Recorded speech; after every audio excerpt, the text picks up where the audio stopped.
যেটা হওয়ার কথা কালকে বলেছিলাম যে পাকিস্তান ভার্সেস ওয়েস্ট ইন্ডিজের মধ্যকার প্রথম টি10 ম্যাচ সরি প্রথম টেস্ট ম্যাচ কিন্তু পাকিস্তান জিততে চলেছে। কালকে যেভাবে ওয়েস্ট ইন্ডিজের ইনিংস সামনের দিকে যাচ্ছিলো তাতে করে দেখেই মনে হয়েছিল, এবং প্রথম দিন বা প্রথম ইনিংস হওয়ার পরে প্রথম টেস্ট ম্যাচের একটা আশা ছিল যে 4 নম্বর দিন পর্যন্ত যদি টেস্ট ম্যাচ যায় বিশাল ব্যাপার, কিংবা 3 নম্বর দিনও কিন্তু ম্যাচ শেষ হয়ে যেতে পারে। তো যে সম্ভাবনাটা ছিল, তো কালকে 3 নম্বর দিন ছিল এবং কালকে 3 নম্বর দিনে সম্ভবত 3 নম্বর দিন ছিল, এবং কালকের দিনে কিন্তু পাকিস্তান ভার্সেস ওয়েস্ট ইন্ডিজের মধ্যকার প্রথম টেস্ট ম্যাচ শেষ হয়ে গেছে, যেখানে পাকিস্তানের তরফ থেকে 2 স্পিন বোলার অসাধারণ পারফরমেন্স দিয়েছে, এবং যার মধ্যে সাজিদ খান 5 উইকেট হন নেয় এবং প্রথম টেস্ট ম্যাচ তাদের নামে করে নেয়। কালকে এর পাশাপাশি রাত 12টা মানে আজকের দিনে একটা খেলা ছিল, যেটা ওয়েস্ট ইন্ডিজ মহিলা দল ভার্সেস বাংলাদেশ মহিলা দলের মধ্যে প্রথম ওডিআই ম্যাচ ছিল। এবং কিছুদিন আগেই ওয়েস্ট ইন্ডিজের মহিলা দল ভারতের সফরে এসেছিলো, এবং সেখানে ওয়েস্ট ইন্ডিজ মহিলা দলের যে পারফরমেন্স ছিল সেটা কিন্তু হতাশাজনক ছিল ওয়েস্ট ইন্ডিজের জন্য। এবং ভারতীয় মহিলা দল যে পারফরমেন্স দিয়েছিল ওয়েস্ট ইন্ডিজের এগেনস্টে অসাধারণ, হ্যাটস অফ, আউটস্ট্যান্ডিং, যা কিছু আমরা বলতে পারি সেটাকে কম পড়ে যাবে ভারতীয় মহিলা দলের প্রশংসার জন্য। তো সেরকমই একটা ম্যাচের আশা কিন্তু আমার ছিল, যে বাংলাদেশ মোটামুটি একটা টাফ ফাইট দেবে ওয়েস্ট ইন্ডিজে। আর ওয়েস্ট ইন্ডিজে চাইবে যে ভারতে সফর এসে তারা যেভাবে হেরে গিয়েছে তার বদলা নিতে, এবং কালকে কিন্তু ওয়েস্ট ইন্ডিজ বদলা নিয়েছে। হেলি ম্যাথিউসের কাছ থেকে সেঞ্চুরি এসেছে, তার বোলিং অ্যাকশনে বা তার বোলিং স্পেলে 2টো উইকেটও নিয়েছে সে।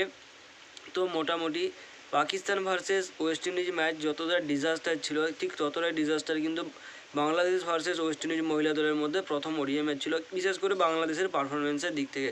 বাংলাদেশ না কালকে ব্যাট হাতে সেরকম কোনো কিচ্ছু বিন্দুমাত্র যদি ভালো পারফরমেন্স করতো তাহলেও বলা যেত যে বাংলাদেশ মোটামুটি খেলাতেই ছিল। কিন্তু কালকের ম্যাচটা ওয়েস্ট ইন্ডিজের ব্যাটার এবং বোলাররা ছাড়া বাংলাদেশের যে খেলোয়াড়রা ছিল বা প্লেয়াররা ছিল তারা কিন্তু দর্শকের ভূমিকাটাই পালন করেছে। অর্থাৎ যে একটা ওডিআই ম্যাচ হয় যেখানে মোটামুটি একটা টাফ চ্যালেঞ্জ দেওয়ার মতো একটা স্কোরবোর্ডে রান থাকা দরকার, যেটা বাংলাদেশের প্রথমেই ছিল না। এবং বল হাতে বাংলাদেশের বোলাররা এতটাই ব্যর্থ হয়ে গেছে যে ওয়েস্ট ইন্ডিজের যে 2 ওপেনার ছিল তারাই কিন্তু যে টার্গেট ছিল তার 90% রান চেস করে নেয়। অর্থাৎ বাংলাদেশ কালকে ব্যাট করতে নেমে প্রথমে 198 রান করে 9 উইকেট হারে, এবং সেখানে ওয়েস্ট ইন্ডিজের তরফ থেকে 160 রানের পার্টনারশিপ করে ওয়েস্ট ইন্ডিজের প্রথম 2 ওপেনার কুইনা জোসেফ এবং হেলি ম্যাথিউস মিলে।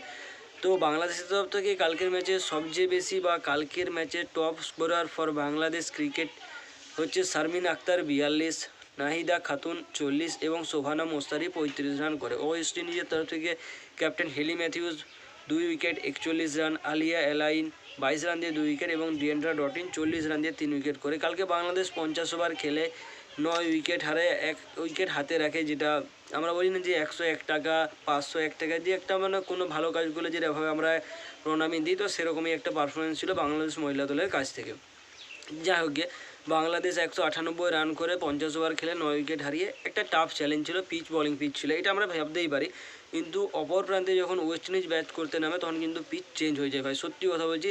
আইসিসি কিন্তু পিচ পাল্টে দেয়, এবং আইসিসি এমনভাবে পিচ পাল্টায় যেন কেউ দেখতেই পায়নি, এবং পুরোপুরি ব্যাটিং পিচ করতে, যেখানে হেলি ম্যাথিউস কালকে নট আউট 104 রান, কুইনা জোসেফ 70 এবং সিমাইনে ক্যাম্পবেল 14 রানে নট আউট থেকে ওয়েস্ট ইন্ডিজ 1 উইকেট হারিয়ে 9 উইকেটের ব্যবধানে 31.4 ওভারে তাদের মধ্যকার প্রথম ওডিআই ম্যাচ জিতে যায়। এবং বাংলাদেশের তরফ থেকে একমাত্র বোলার রাবিয়া খাতুন যে 38 রান দিয়ে 1 উইকেট নেয়। বাকিবার সবাই চেষ্টা করেছিল ম্যাচে থাকার জন্য, কিন্তু বাংলাদেশের তরফ থেকে সেরকম কোনো প্লেয়ারের পারফরমেন্স না আমাদের নজরে পড়েছে, না অন্য কোনো দর্শকের নজরে পড়েছে। অপর প্রান্তে বাংলাদেশ যেভাবে তাদের ক্রিকেটকে সাপোর্ট করে, তো সেই অনুযায়ী বাংলাদেশের না পুরুষ দল পারফরমেন্স দেয় না ক্রিকেট দল পারফরমেন্স দেয়। আশা করি সেকেন্ড ম্যাচে বাংলাদেশের মহিলা দল স্ট্রংলি কামব্যাক করবে এবং ওয়েস্ট ইন্ডিজ আরও স্ট্রংলিভাবে খেলবে।